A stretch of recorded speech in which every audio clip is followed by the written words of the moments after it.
Então, eu havia falado para vocês sobre o direito, tá? O que que ele é, nessa prerrogativa, nessa faculdade que você tem aí de fazer ou não, nessa decisão, tá? Essa questão de faculdade é a decisão de você escolher o que fazer ou não fazer, que é o seu direito, e a saúde dentro da Constituição Federal, como um direito garantido pela Constituição, afirma lá no artigo 96 que o direito à saúde ele deve ser viabilizado, tá? Ele deve ser desenvolvido, ele deve ser colocado em prática por uma série de ações, por uma série de políticas que vão garantir o acesso universal, que vão garantir esse acesso igualitário e ainda promover, proteger e recuperar a saúde.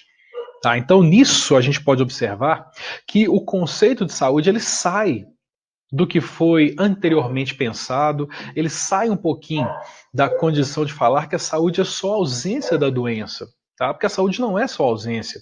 Na 8ª Conferência Nacional de Saúde, em 1986, foi discutido que saúde também envolvia outros aspectos e estavam descritos dentro desses aspectos as condições para promoção e para proteção.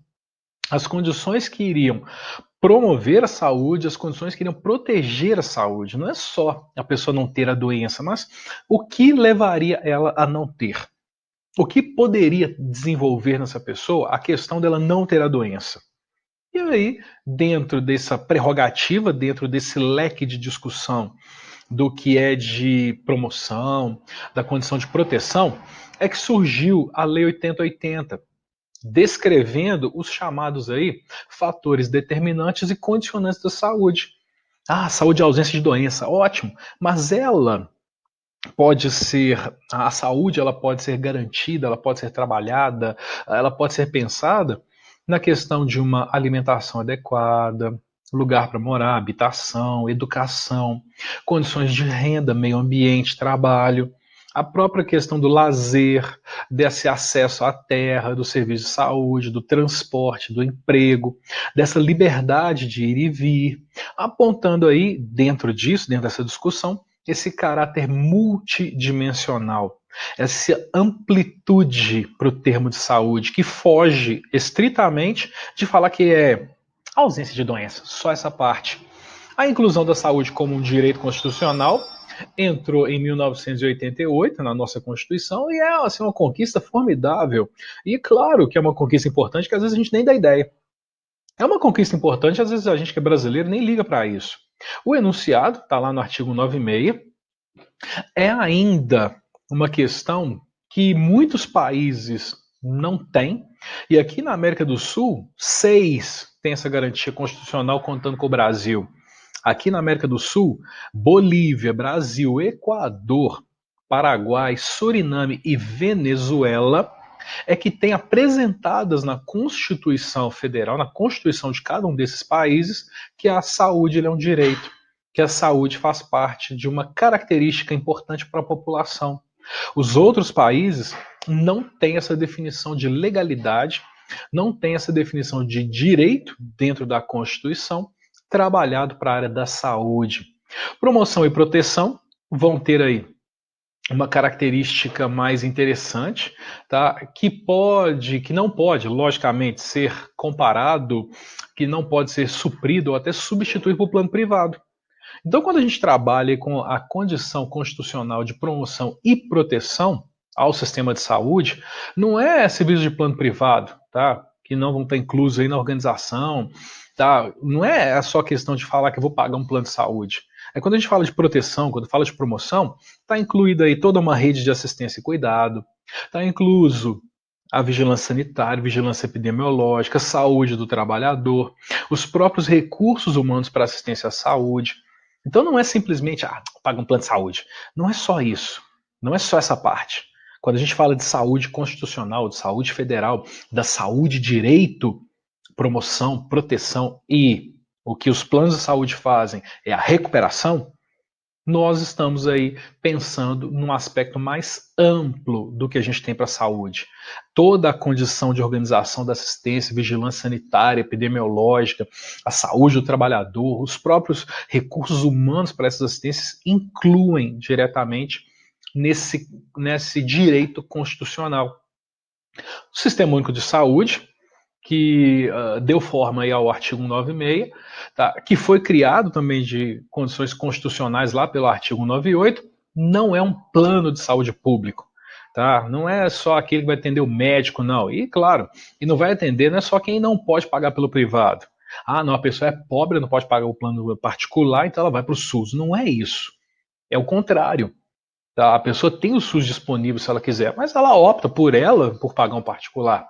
E, logicamente, que isso vai contra a questão do SUS, de pensar que ele é um plano de pobre e de pensar que ele é um plano de saúde, porque, na verdade, é um sistema unificado, é um sistema único para assistência à saúde da população de uma forma geral, dentro de várias espécies, dentro das várias áreas, no qual a saúde ela é dimensionada. Não é só a ausência da doença. A ausência da doença, sim. Aí tem assistência hospitalar. Mas e as outras partes? E os outros processos de cuidado e assistência? E as outras condições nas quais a saúde está fundamentada? O SUS é um dos maiores e mais completos sistemas de saúde do mundo. Tá? E por que isso? Porque leva em consideração indivíduo, família, comunidade e o cuidado que existe com esse indivíduo. É organizado de forma descentralizada, o SUS é hierarquizado, tem os estados, os municípios, a União, a população tem a sua participação. Olha o que fala a Lei 8142 lá, participação popular. E, logicamente, os conselhos e as conferências que vão estar descritas nessa lei. E 75% dos brasileiros hoje que usam esse sistema diretamente. Tá? Então ele leva em consideração não só o ser humano. Tá? O SUS não vai trabalhando só com a pessoa ali, não é só recuperar a saúde, mas tem que promover, proteger. E como é que ele vai fazer isso? Quem é o meu paciente, quem é o meu ser humano, quem é meu cliente, né, minha pessoa, quem é a família dele, onde essa família está inserida, onde ela está alocada, a área onde ele vive, a comunidade na qual ele vive e o que pode ser feito a essas pessoas e o que pode ser feito dentro dessas esferas. Seja ela organizada pelo município, seja organizada pela União e direcionada aí pelo Estado.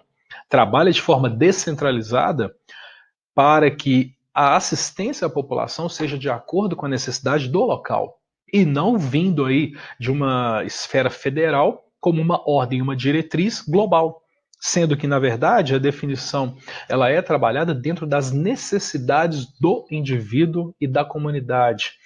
Então por isso que ela trabalha dentro da questão descentralizada. O acesso universal de que se trata aí o artigo 196 da Constituição, tá? Lembra do artigo 96, né? Pois é.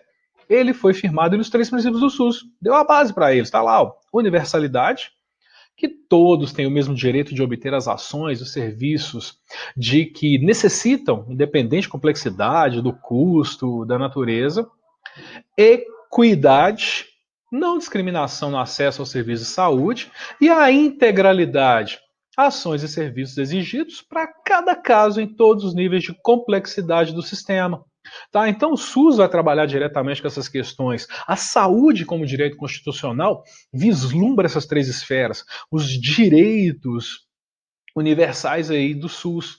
Esse acesso universal e igualitário está ali dentro da universalidade, da equidade e da integralidade. No entanto, aí claro que para concretizar o SUS, esse direito constitucional, esse trabalho constitucional, tem alguns entraves que podem surgir, que podem aparecer, tem alguns probleminhas que podem estar se desenvolvendo. Volume de recursos suficiente, uma capacidade heterogênea de gestão do sistema pelos estados e municípios. Tá? Então, a gestão ela já vai ser mais heterogênea, a gestão vai ser diferenciada, não vai ser da mesma forma como é trabalhada, por exemplo, aqui em Belo Horizonte, como que é trabalhada em Lagoa Santa, como é trabalhada em Contagem, ou como é trabalhada no Acre, no Maranhão. É diferente. O caráter ele é mais consultivo do que propriamente deliberativo dos conselhos de saúde. Tá? Ou seja, os conselhos de saúde têm mais uma função de consultoria, de saber o que está certo e está errado, do que propriamente deliberar o que precisa ser feito. Olha, precisa disso, nós vamos fazer isso. Os conselhos trabalham mais naquela ideia, faz isso aqui, né? Poderia pensar assim. Esse é um problema. A persistência nas desigualdades de acesso ainda assim existe. Distorções nos modelos de atenção, a medicalização constante, uso inadequado de tecnologia, custo elevadíssimo de insumos. Sei lá, uma seringa aí custa R$ 1. Quando fala que vai ser para assistência ou vai ser comercializada para o SUS, ela passa a custar 20. Superfaturamento e, claro, conflitos nas relações, o conflito que pode existir entre os gestores estaduais, gestores municipais e federais. Então, nós temos que saúde é um direito fundamental do ser humano, aqui no Brasil, devendo o Estado prover as condições indispensáveis para esse exercício. E esse direito não é só no hospital unidade básica. Esse direito é o que eu falei com vocês lá atrás, nos fatores condicionantes e determinantes da saúde, que estão por trás da promoção e da proteção. É qualidade de vida, processo de educação, é saneamento básico, cultura, segurança, lazer, moradia, transporte. São todos os condicionantes, são todos os fatores determinantes que vão levar aí diretamente à estrutura de saúde. Por isso, que é um sistema unificado, sistema único de saúde. Não é só um planinho de saúde, tá? Porque a assistência não é só em hospital, não é só na unidade básica. É um conjunto de fatores, um conjunto de ações que determinam aí a saúde da população de uma forma geral. Turma, daqui a pouco a gente volta, numa tela gigante assim, ficou muito louco. Mas daqui a pouquinho a gente volta com um pouquinho mais aí de saúde como direito constitucional. Não sai daí, a administração volta já.